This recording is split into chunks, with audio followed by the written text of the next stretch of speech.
BLM, Kerala, Tamil Nadu, Pondicherry. Sabarimala special സർവീസുകൾക്ക് 600 ബസ്സുകൾ വാടകയ്ക്കെടുക്കാൻ KSRTC ഒരുങ്ങുന്നു. ഡ്രൈവർ സഹിതം ബസ് നൽകാൻ താൽപ്പര്യമുള്ളവരിൽ നിന്ന് കരാർ ക്ഷണിച്ചു. വിവിധ ഡിപ്പോകളിൽ നിന്നുള്ള ശബരിമല യാത്രയ്ക്ക് 400 ബസ്സുകളും പമ്പ നിലയ്ക്കൽ ചെയിൻ സർവീസിന് 200ഓളം ഓർഡിനറുമാണ് വേണ്ടത്.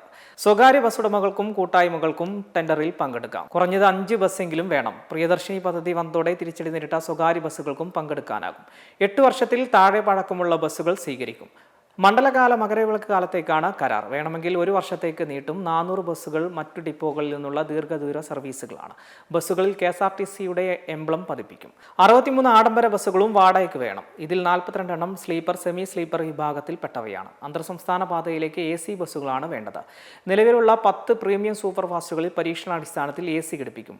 മുകൾ ഭാഗത്ത് ഘടിപ്പിക്കുന്ന കംപ്രസർ AC ആണ് പരിഗണിക്കുന്നത്. നേരത്തെ ഇലക്ട്രിക്കൽ AC പരിഗണിച്ചെങ്കിലും പരാജയമായിരുന്നു. കഴിഞ്ഞ സർക്കാരിന്റെ കാലത്ത് വാങ്ങിയ ചില്ലിട്ട ബസ്സുകളിൽ ചൂട് കൂടുതലാണെന്ന് യാത്രക്കാർ പരാതിപ്പെട്ടതിനെ തുടർന്നാണിത്. ഇന്ധന ചെലവും ബസ്സുകളുടെ അറ്റകുറ്റപ്പണി ചെലവും കരാറുകാർ വഹിക്കുന്ന വെറ്റ്ലീസി രീതിയാണ് അവലംബിക്കുന്നത്.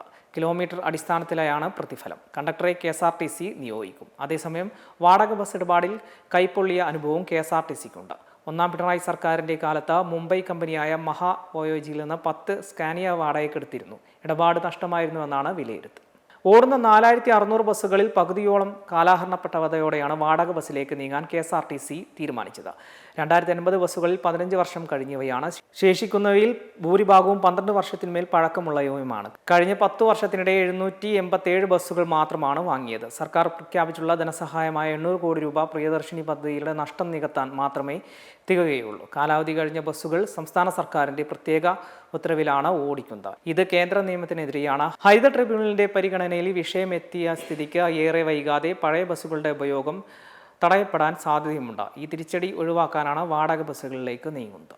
മെമ്പർമാരുടെ നിക്ഷേപങ്ങൾക്ക് ഉയർന്ന ലാഭവിഹിതം നൽകുന്ന കേന്ദ്ര സർക്കാർ സഹകരണ രജിസ്ട്രേഡ് സൊസൈറ്റി ഭാരത് ലജ്ന multi state housing cooperative society limited.